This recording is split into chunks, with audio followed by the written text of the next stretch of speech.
Hello and welcome to Mooncast. I'm Ada Pembroke, And I'm Lauren from Tarot and Chai. and today we're talking about the full moon in Virgo from March 2022. So, we're going to start by looking at the chart of the moment for the full moon. And if you would like to see what we're seeing, you will want to cast a chart for March 18th, 2022 at 2:18 a.m. in Austin, Texas. That's March 18th, 2022 2:18 a.m. in Austin, Texas.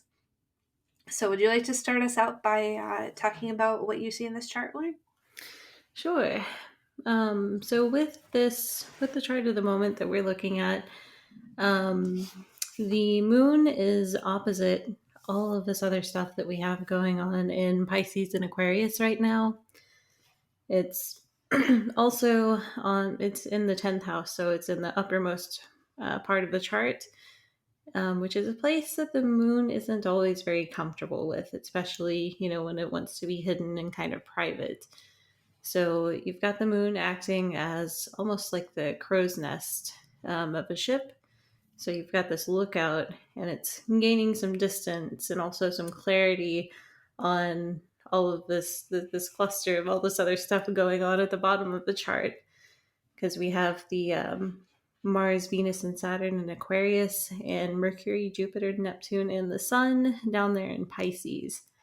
So having that emotional distance as well can be helpful to kind of see some of what's going on. Absolutely, and I think it's especially helpful to have the moon have that distance because a lot of what's going on the other side of the chart is is rather difficult stuff to deal with, and we'll talk about that more in detail. But it's interesting that we've got these two clusters here. We've got um, that trio of planets in Aquarius on Mars, Venus, and Saturn, and then a little cluster of things going on in Pisces, Mercury, Jupiter, Neptune, and the Sun.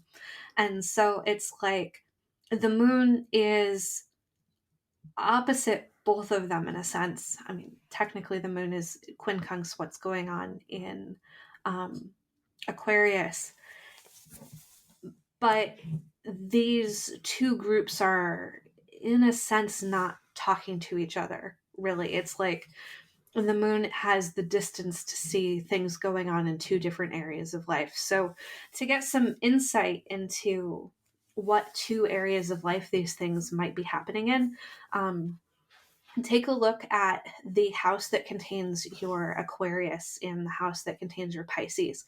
And those are the two places that are really in focus in terms of um, what the moon is looking at from its position in Virgo. So the relevant houses for you are going to be, the house that contains 27 degrees of Virgo, which is the moon, and then um, the house that contains middle late Aquarius and the house that contains middle late Pisces. So that should give you an idea of the topics that you personally are dealing with. But if you're working with the chart of the moment, like we are at the moment, the moon's in the 10th house of career and vocation and social mission. Um, the trio in Aquarius is happening in the third house of communication, learning, writing, long distance or short distance travel, and siblings. And the Pisces planets are in the fourth house of home and and roots and family of origin and those types of things. Yeah, and especially having needing that distance, I feel is especially important right now with some of what we were talking about earlier, Mm-hmm. because we have all of this stuff going on in Pisces, especially with Neptune there. So clarity is not something that we have a lot of right now, Mm-hmm. and it's both on the giving and the receiving end because Mercury's part of that party as well. So not only are we not necessarily thinking clearly, but as far as communication goes, it's Okay, well, some of us are communicating just well.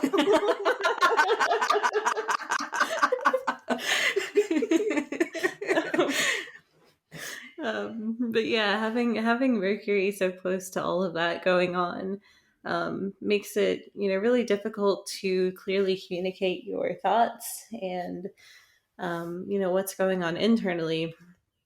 So having that emotional distance kind of gives us a break from that, and like I said, just kind of lets us step back and analyze a little more than we would otherwise be able to. Yeah, absolutely. It's interesting that the moon is in Virgo and Mercury is in Pisces, and Mercury's in that fog, because Virgo is the sign of the analyst and really likes clean data and um, discernment and clear thinking, and um, it is Mercury really at its best. Mercury's exalted in Virgo, and Mercury rules Gemini as well, but in Gemini, Mercury is more mercurial. It's more of a bouncy ball. And in Virgo, it's like Mercury is sitting down at the workshop, getting stuff done. And so Mercury in Pisces, in this blind, foggy, emotional space, is the one driving the ship of the full moon, because it's the ruler of Virgo. So it's like, looking at the chart, you see this tension of the opposition, and it's almost like there's a fundamental tension between, well, I mean, there very much is a fundamental tension between intuitive knowing and rational knowing through data, feelings and thoughts, practicality and dreaming. I mean, that's the fundamental tension between Virgo and Pisces. And that tension is highlighted by the fact that Mercury really wants to be in that data driven space, but it finds itself in Wonderland almost at the moment. Yeah. And, the moon being something that's a bit more comfortable in Pisces, not necessarily by rulership even, but just due to the kind of watery qualities. Yeah, it's almost like They've kind of there swapped. was yeah, it's almost like there was like an exchange program with Wonderland. And Yeah. like Alice went to Wonderland, and some denizen of Wonderland went to, wherever Alice came from, Victorian England or whatever. And they're both Mhm. having a cross cultural experience trying to understand each other. Yeah. So I guess one of the things that, um, as far as these kind of two parties of planets, one of the questions that I've personally had coming up a lot with people lately, not necessarily specific just to this lunation, but just kind of in general, is the kind of creative block that's been going on a lot lately. And with that, one of these teams of planets, this party that we have going on in Aquarius with Mars, Venus, and Saturn, when we're talking in terms of creativity, Venus is usually what fuels that. So if you're, feeling inspired to write or create art or just anything that requires any sort of creative energy, that's all going to stem from Venus. Hmm. And right now it's trapped between these two planets that are very contrary to its energy. And so it's separating from Mars because we've had this Mars Venus conjunction going on seemingly forever. um, with Venus just stationing and coming out of its shadow period. Um, but as soon as it begins to separate from Mars, it runs into Saturn, the planet of limitations and structure and everything that Venus is not about. Hmm. um, so, in terms of creativity, both of those energies can be very stifling, but Saturn more so, because at least with Mars, you might see a bit of that, passion that drives creativity. But with Saturn, Absolutely. there's just none of that. So it's almost like Venus is caught between a rock and a pointy place. Yes. Yeah. And so when we're talking in terms of just the stifling energy, because really it's been, back since what, the middle of December, um, Yeah, when Venus went that's into when. Capricorn. Yeah, they're thereabouts. I think it's when Venus went into Capricorn that might be when Venus went retrograde, but Mm-hmm. it's almost like we're going through the longest Venus retrograde period ever. Because like as soon Yeah. as Venus turned direct, and Venus spent the entire time, dancing with Pluto, the Lord of Death, during that retrograde. But as soon as Venus went into Aquarius, it was like she got stuck between these two bullies who have been kind of pushing her back and forth. And so like um that's why a lot of us are experiencing blocks. Like Saturn is the the planet of blocks, and it's in a place where it's really empowered to do that kind of blocking behavior. So um if you're not sure what we're talking about, it might be because um, you're not experiencing creative blocks per se. Venus also rules relationships. So if you feel like a relationship needs to be moving forward or moving toward conclusion, depending on where the relationship is, that Venus, Saturn, Mars thing might be expressing itself through relationships. And um, another place to find clues about where this might be playing out for you is to look at the house that contains 11 degrees of Aquarius in your chart. So um, if this is going to be impacting you at all, you, either looking at different meanings of Venus or looking at that house will tell you if this is relevant for you. It's going to Mm-hmm. especially be impacting people with planets in Aquarius, Taurus, Leo, and Scorpio. All of the fixed signs. Yeah.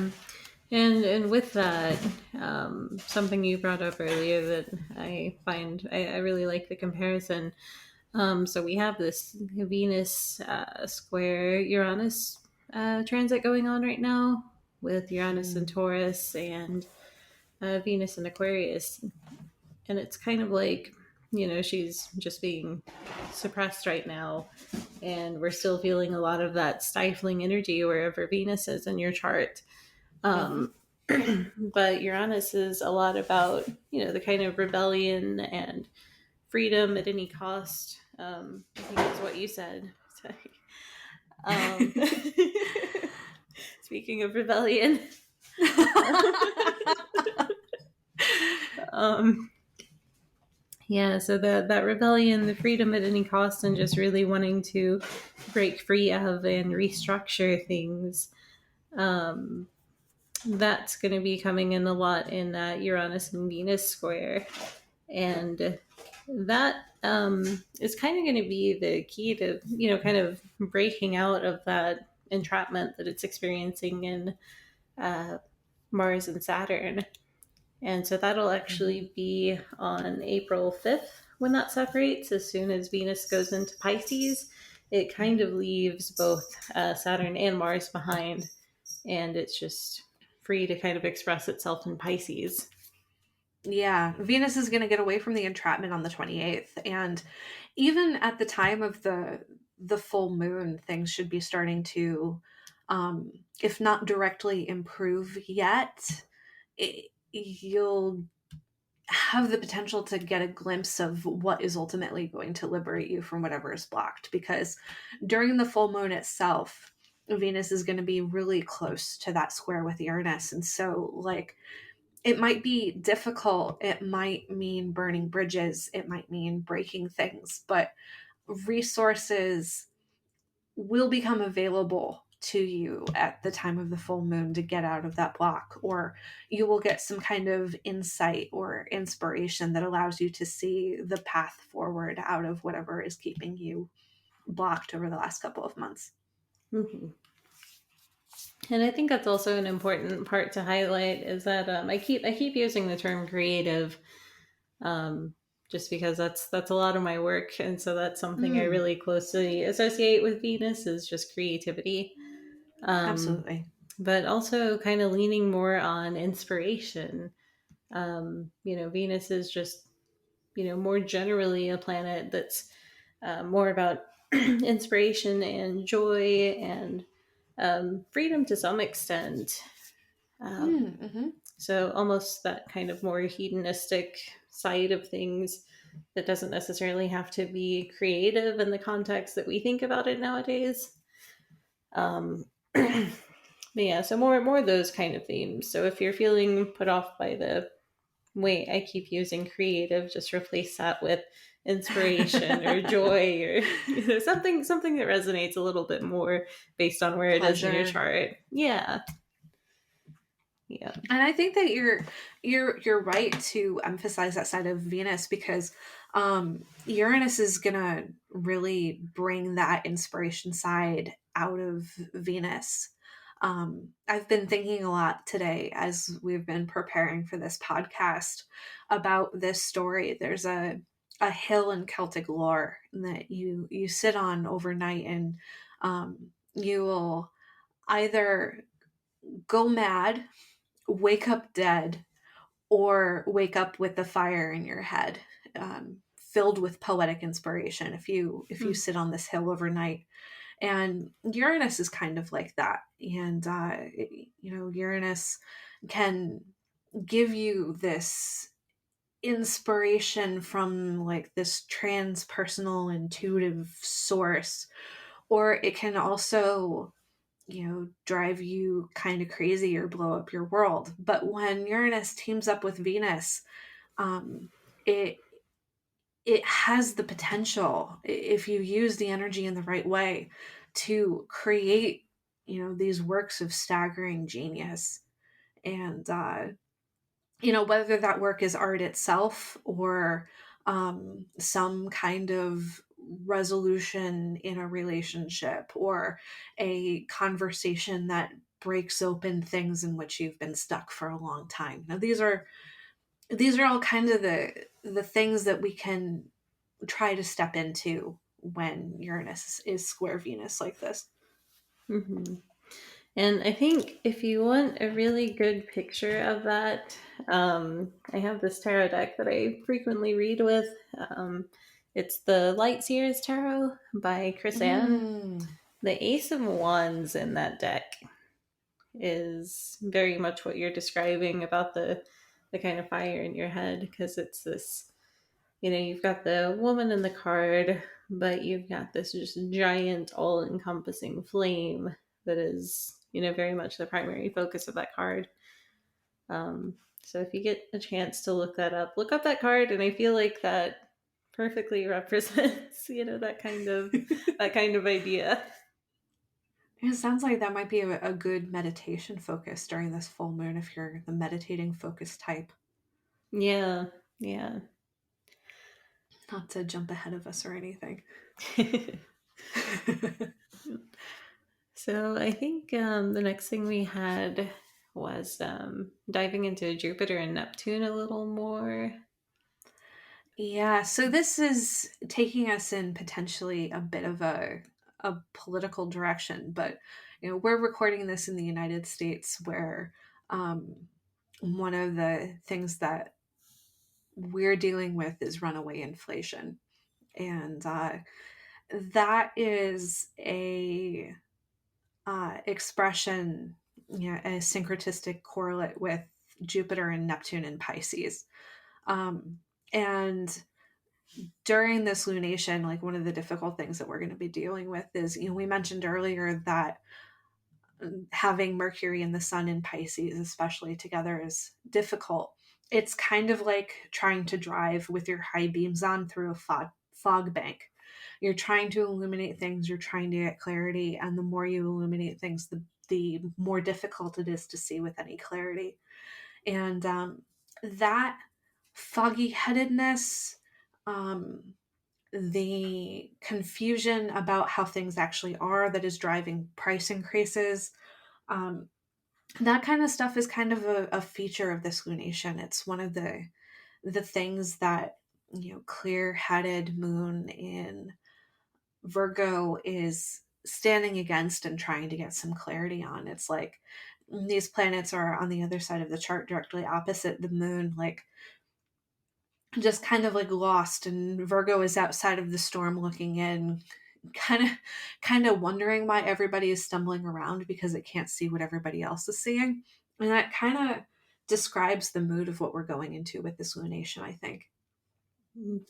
And especially not having, because it's only directly opposite the sun and Neptune, so it can't really see Mercury or Jupiter, which is, both of the planets that are going to be kind of a lot about like finance and commerce and all that good stuff. Hmm. So that's going to be a huge, blind spot in general. But also the thing I find kind of interesting. I'm not really sure what house to assign commerce to in general. Would that be like a maybe like a third or a I think it depends on how you define commerce, because if you're strictly talking about money, that's definitely the second house. yeah, but like the But there's actual also trade and motion of things. maybe the third. Yeah, because if it is, I'm intuitively wanting to say that's the third house, specifically of trade, just because that involves communication and a little Yeah. bit of travel as well. Um, The third house definitely rules the trucks that are, going from the Amazon warehouses making local deliveries. Those kind of short trips are definitely third yeah, house. yeah. So I'm kind of wanting to assign what I'm thinking of to the third house, just Mm, because a lot of what is driving inflation is a lack of supply at local warehouses that we haven't really planned for. I mean, nobody really planned for mm-hmm. this. So, No. like, even at our local grocery stores, for instance, they are, looking at, weeks for deliveries because everything is just in such short supply immediately. Mm-hmm. Because, yeah, like our local warehouses are completely tapped out. But we've got this, stuff going on with Mars and Saturn there in the third house of this particular chart, and it's leading to a hopefully short-term inflation. I don't know exactly how that's going to play out without really looking at it, um, Yeah. but it's a combination of the shortage of supply. The war going on is kind of leading to some uncertainty of what our trading is going to look like, and Mm-hmm. so it's causing people to buy up everything very quickly and kind of panic about all of that.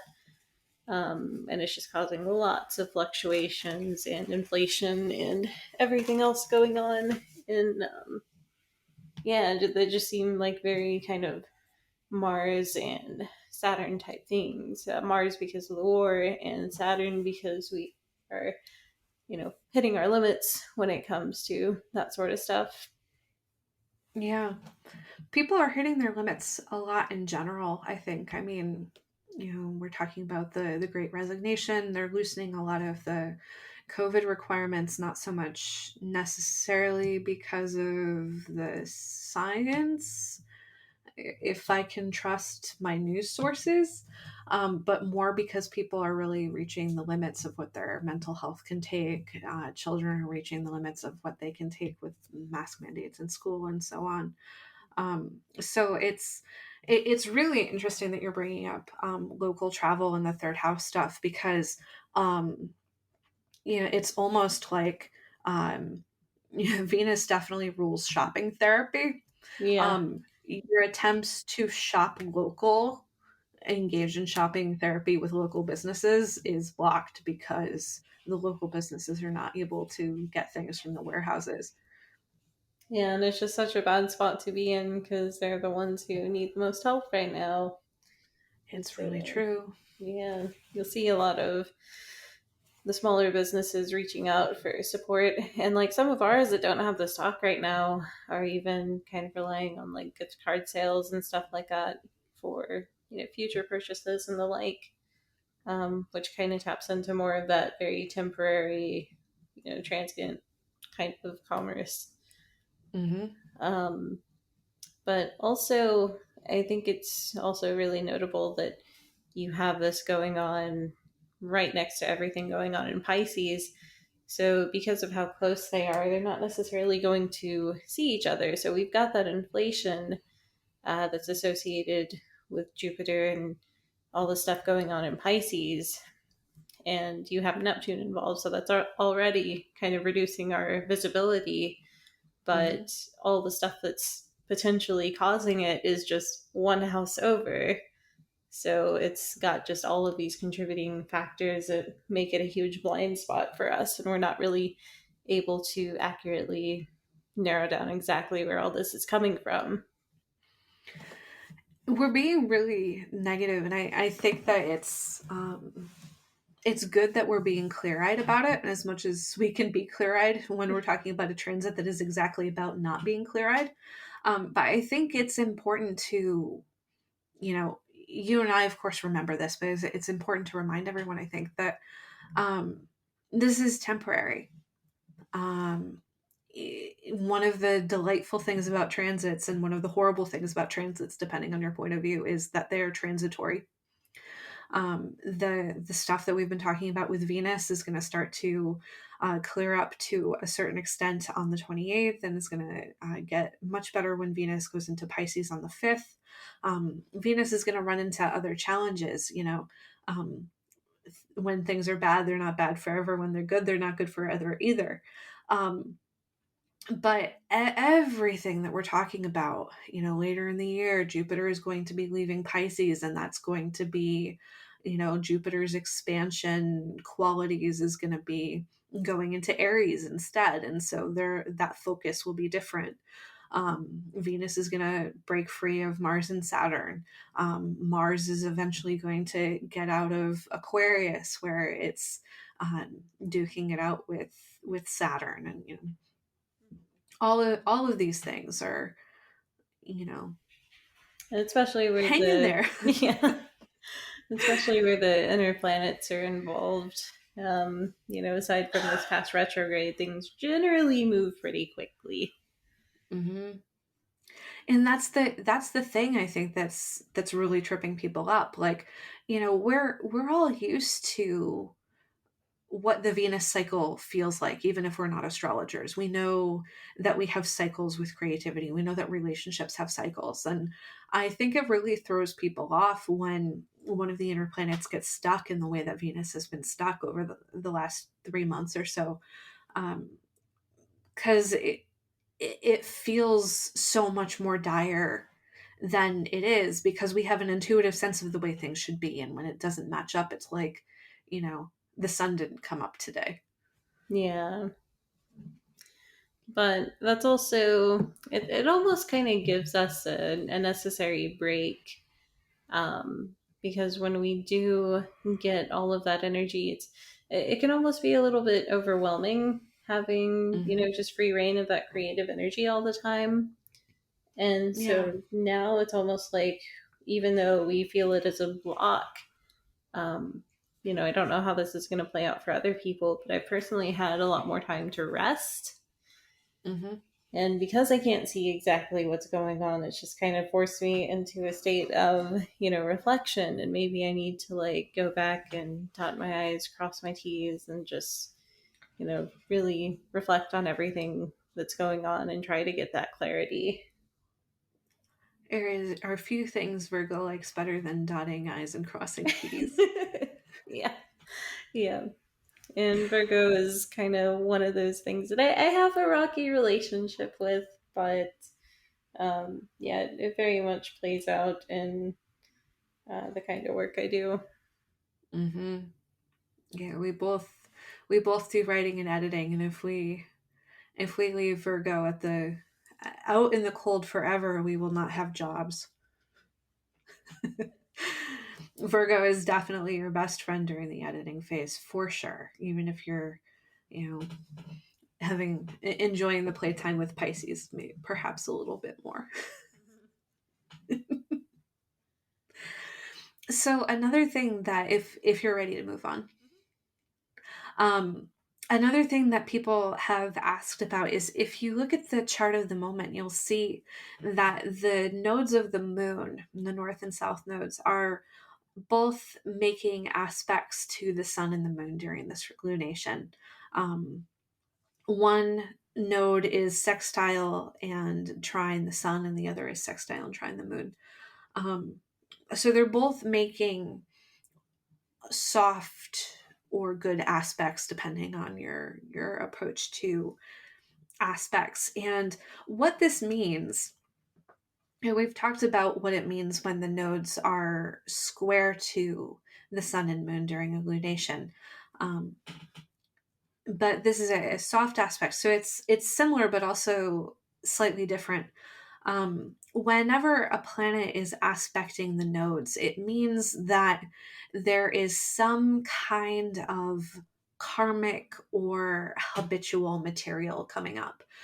Not everybody is comfortable using the word karmic, and that's fair. But the nodes refer to things that are on the south node side, ruts for you, and on the north node sides, the path out of the rut, or the way forward, that is the path of soul growth. And wherever the nodes are at the moment represents an area of life that humanity as a collective is working on, releasing old patterns and moving forward into a new way of being. And right now, we've got the South Node in Scorpio and the North Node in Taurus. And so, collectively, humanity is working on releasing old wounds and old grudges and patterns of thought, exercising inner ghosts, and moving toward an existence of peace and simplicity and security in Taurus. And so, um, having the sun and moon aspecting the nodes of the moon during the full moon in Virgo means that the things that we're working on during the full moon have the potential to either help us to release those old patterns or habits or karmic patterns. Or it can help us to dig deeper ruts into habits that we really are ready to let go. So, to get a hint or get some help figuring out what patterns you're ready to release, what kind of karmic energies you're ready to let go, look to the house that contains Scorpio.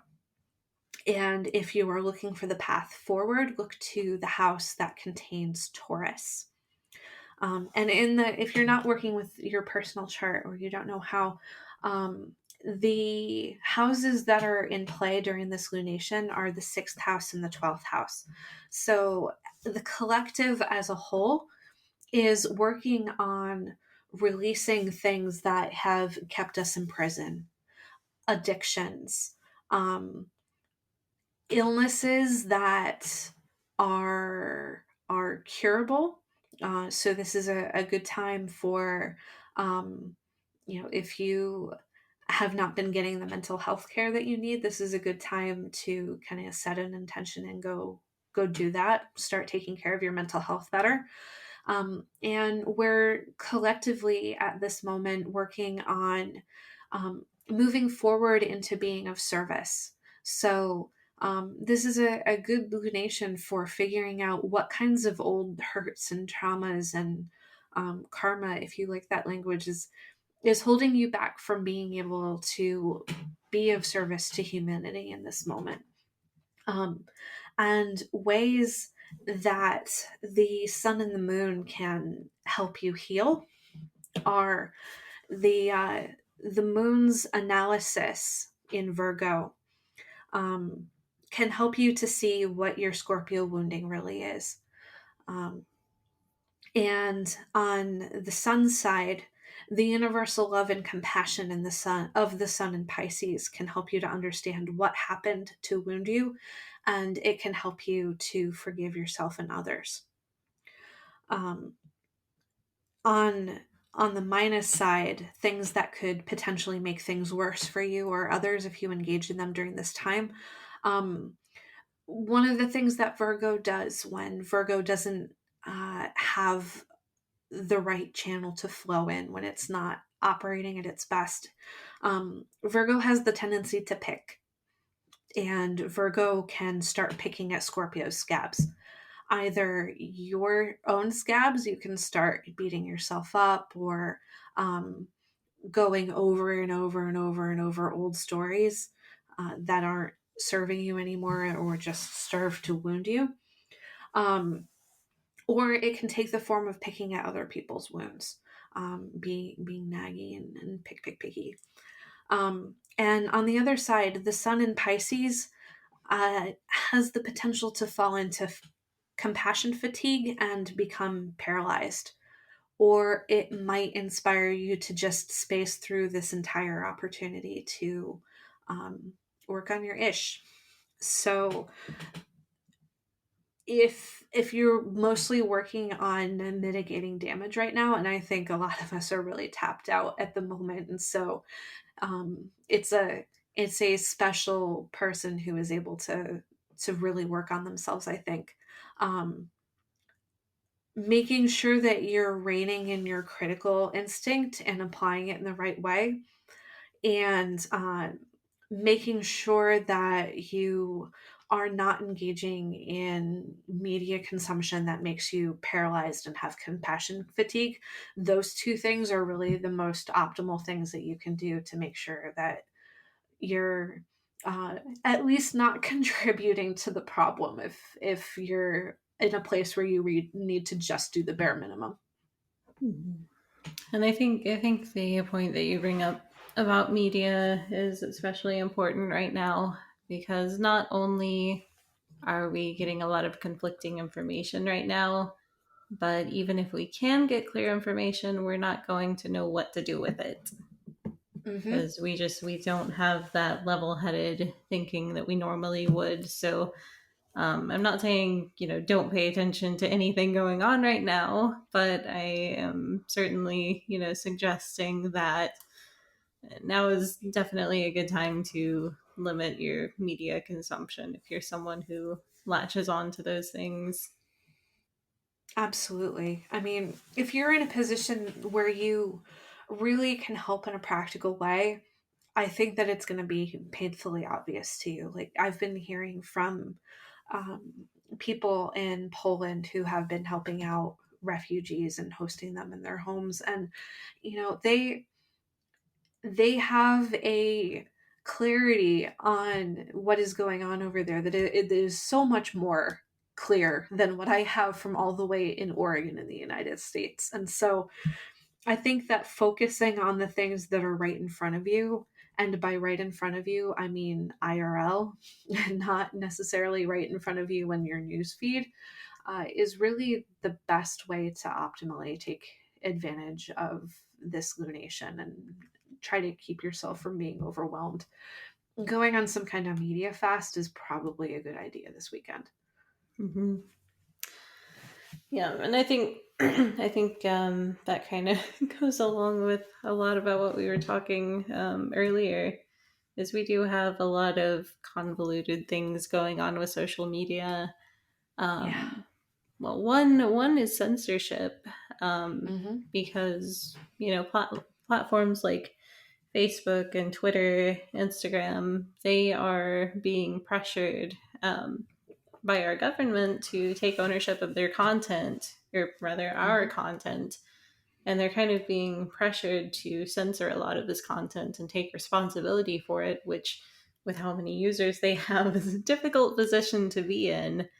Absolutely. But also, we're going through this interesting phase where we're having to look at how much data we collect and kind of take Mm-hmm. responsibility for that as well.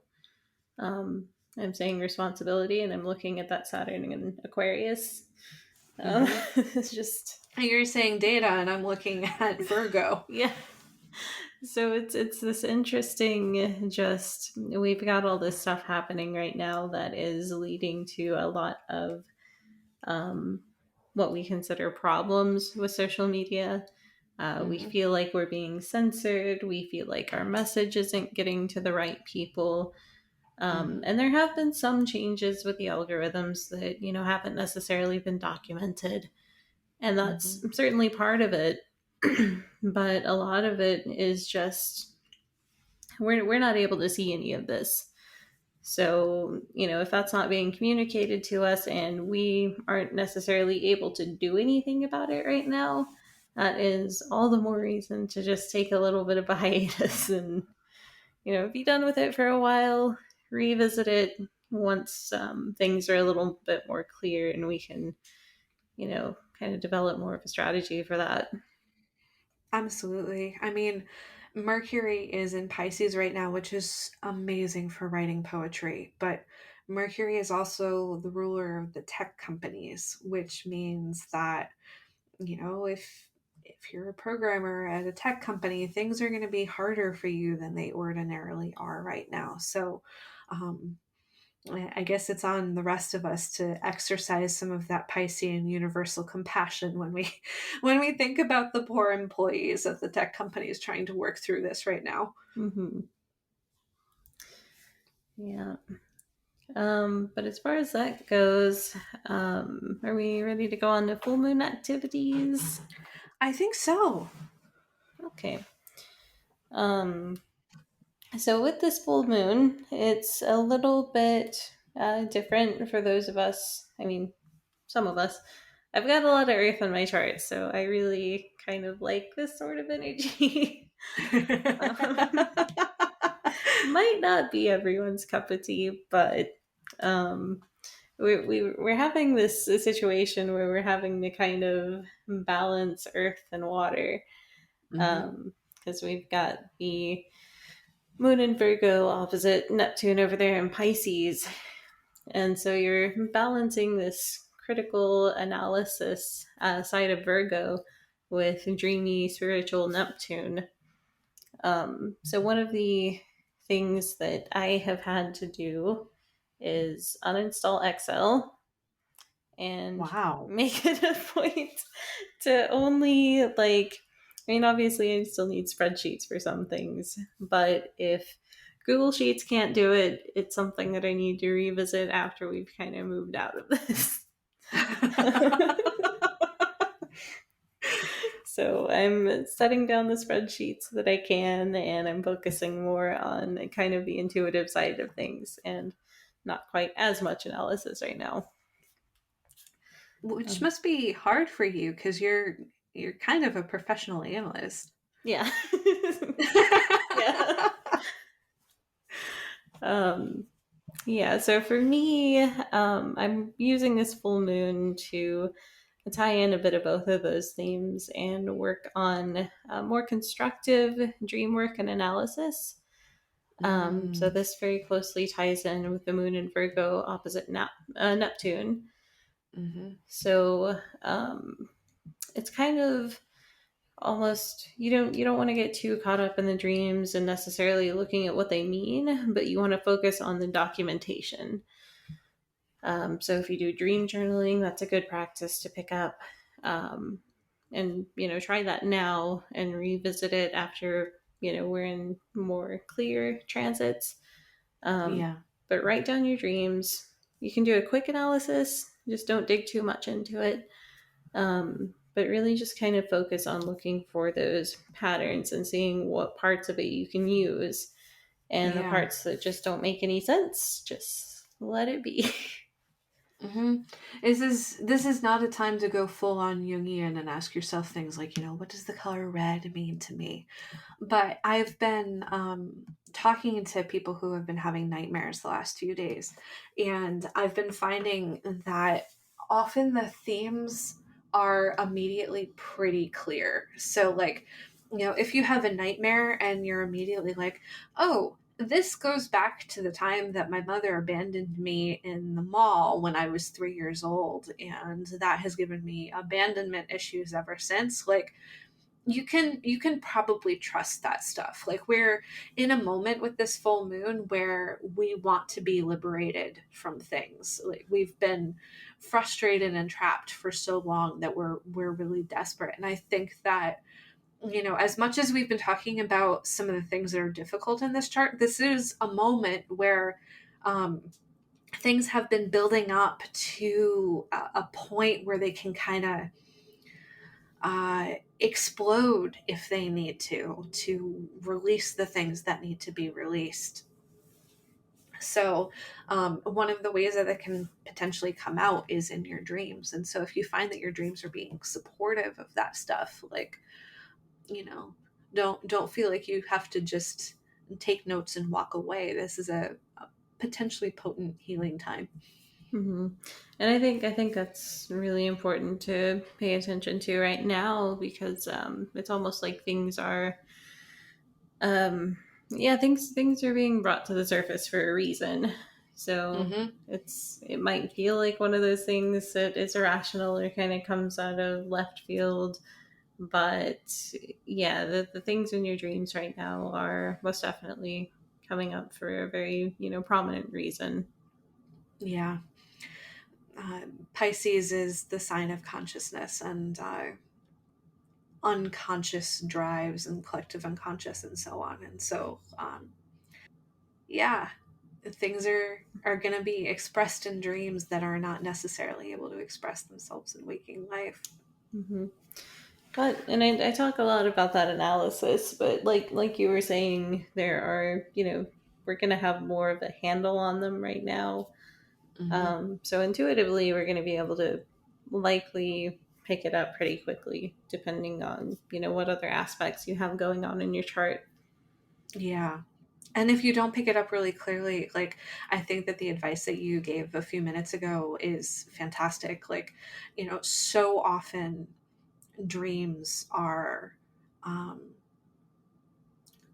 Delphic. They're like the the oracle at Delphi. They give you this weird riddle, and you're like, I don't understand what Tony the tiger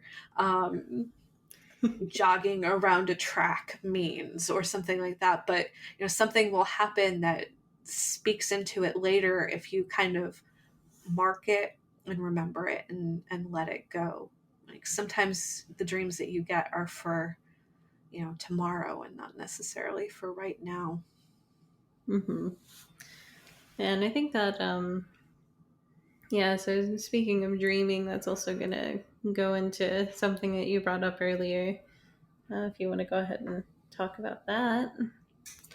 Yeah, so one of the other potential ways that you can use this, if your dreams are quiet when you're asleep, or if you're a person who doesn't remember your dreams, this is a good time for active dreaming, engaging in the active imagination, or making vision boards, whether that's a typical full moon activity for you or not. And because in the collective chart, the moon is in the 10th house, this is a really good time for doing some dreaming into your mission statement for your career or your vocation. This isn't a time for pulling out the spreadsheets or writing a really analytical manifesto with lots of value statements or things like that. But the more intuitive processes where you're doing maybe tarot card readings or doing some free writing or things like that, it's a good time for doing those types of activities. Hmm.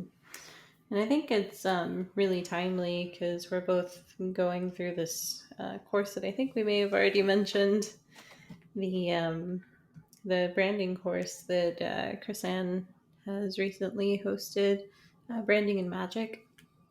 Hmm. And so that's a really constructive way to kind of do more of that active dreaming, and kind of, if you're not someone that has been too inspired lately, this is like a good way to really jumpstart that. Um, Yeah. Mood boards are crazy effective for just, getting that flow going, because once you've started like seeing that visual representation of what you're, um, what's maybe just kind of lurking in your subconscious, it really kind of triggers something in the mind, that can help jumpstart things. Yeah, absolutely. And this is something that we talked about earlier when we were planning the podcast.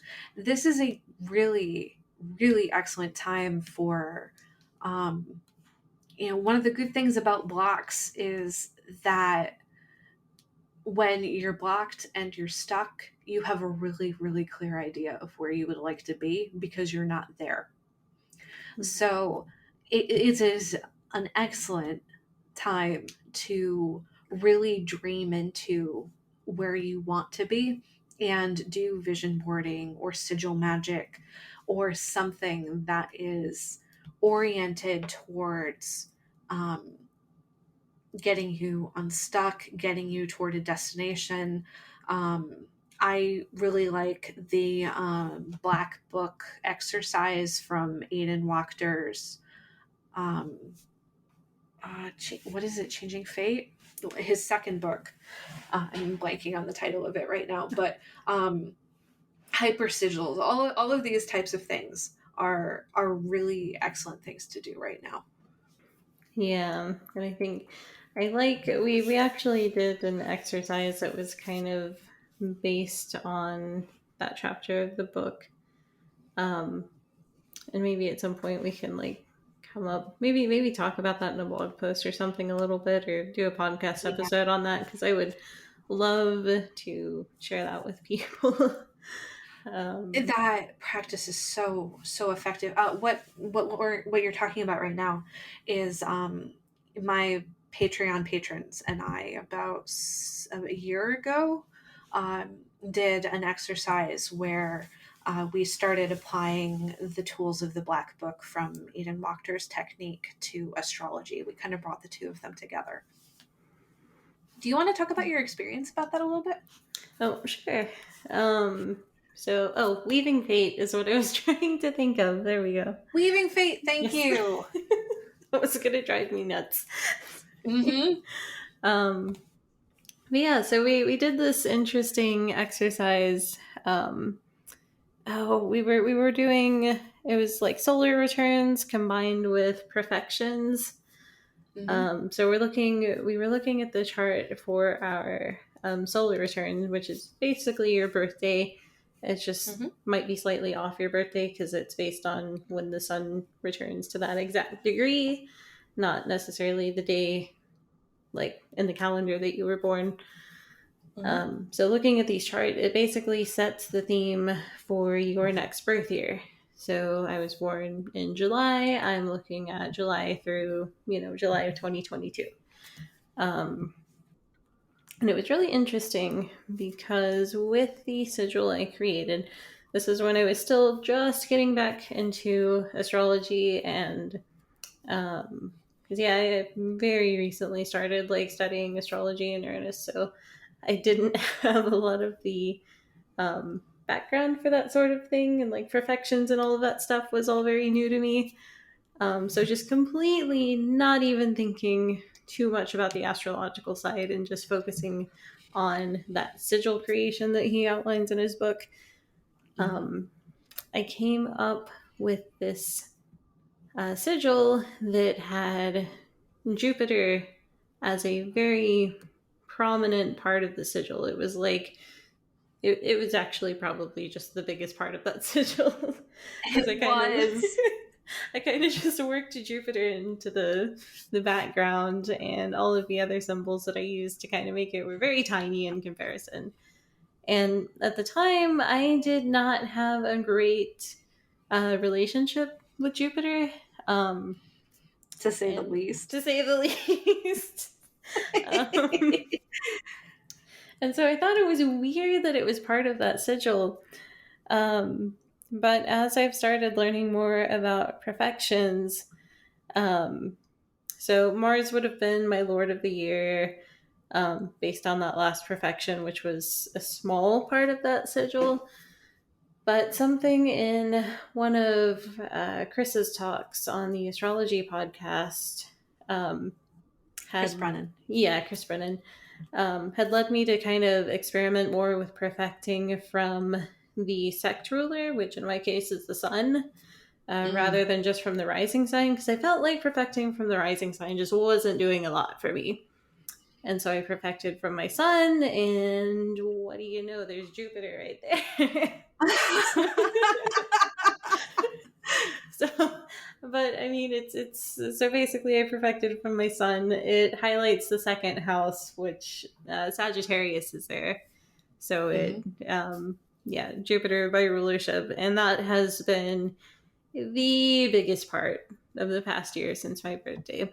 So even not knowing really much about perfections or, even just a lot about astrology in general, um, going in and creating that sigil and just seeing how well that plays out astrologically is just kind of crazy to me because I didn't know any of this stuff. But yeah, it ended up playing out really interestingly.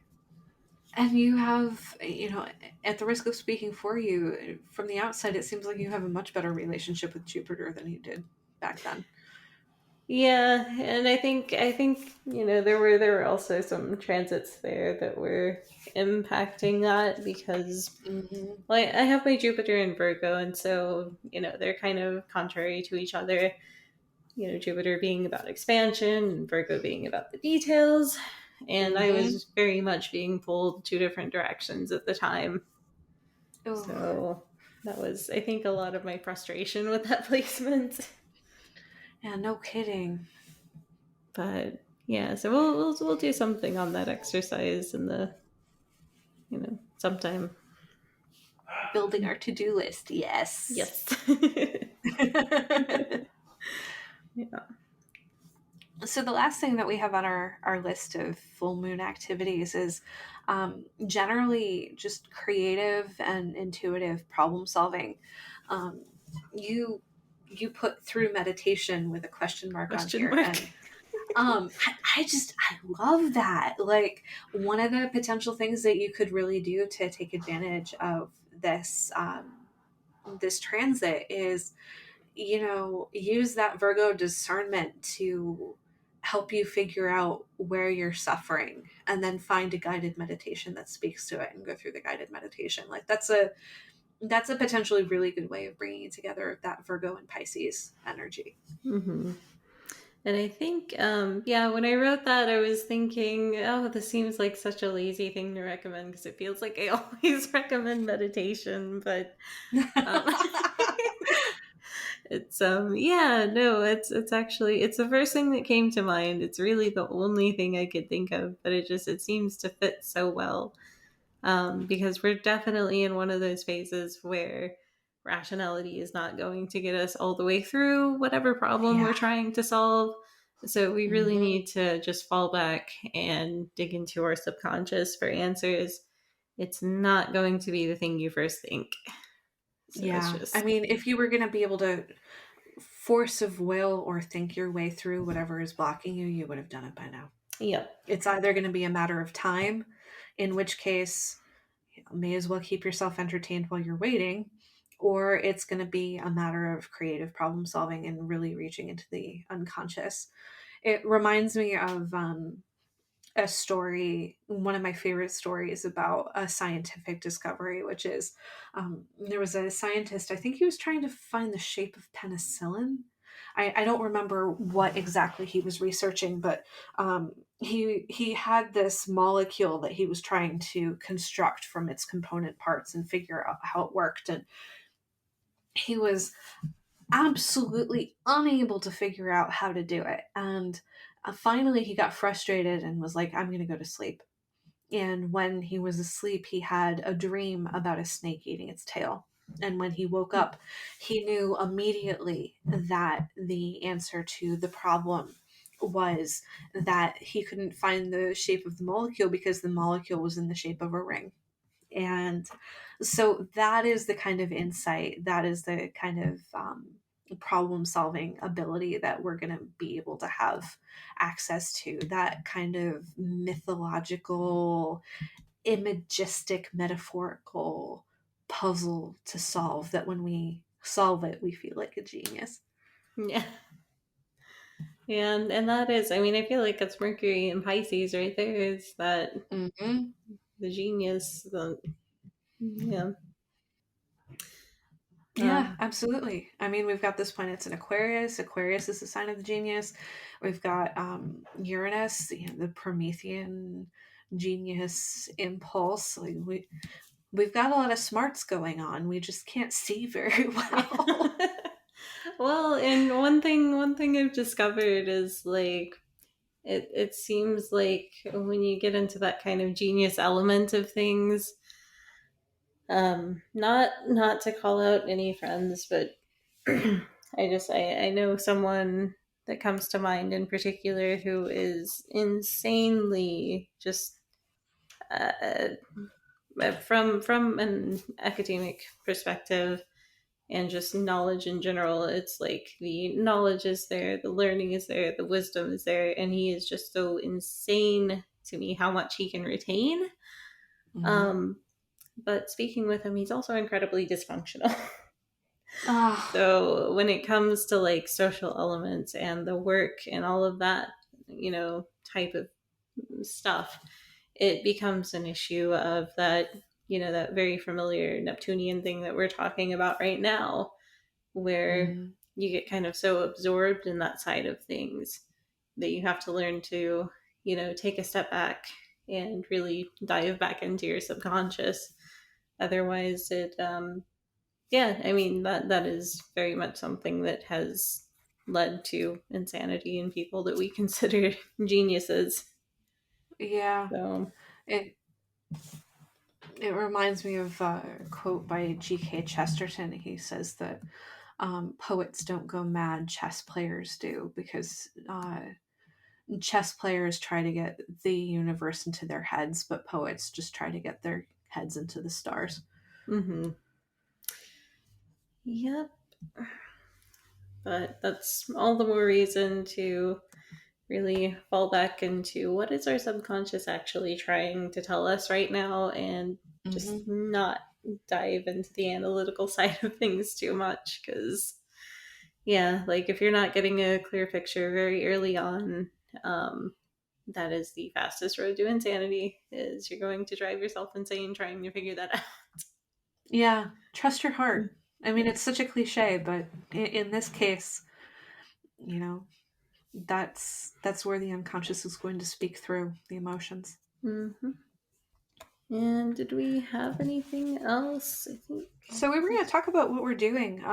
I for this full moon, my focus really this week, it's I don't know if Chris Ann decided to do this on purpose or if this is just synchronicitous, but in the business branding course that we're taking, we're focused on crafting a mission statement this week, and the work that she is having us do is so perfectly Virgo plus Pisces. So Mhm. um, I am definitely taking the opportunity to really immerse myself in that during this time.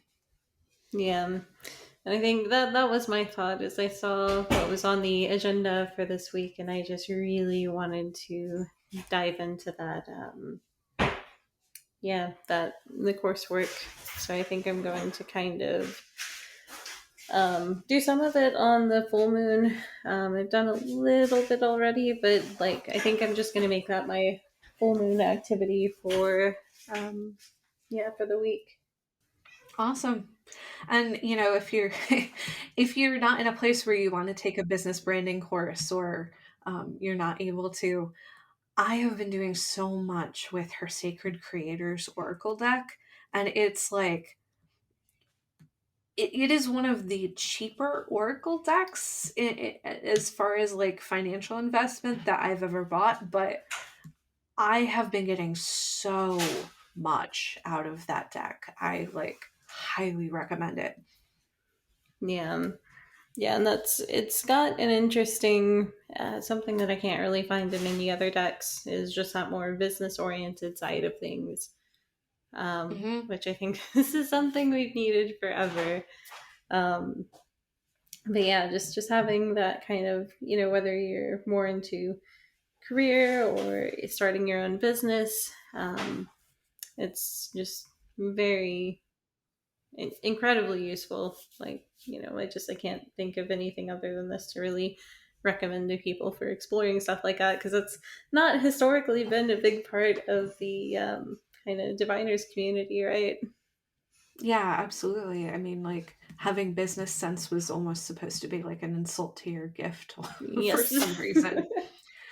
But Yeah. even if you're not like, I'm a person who gets scared when people start using the word business around me.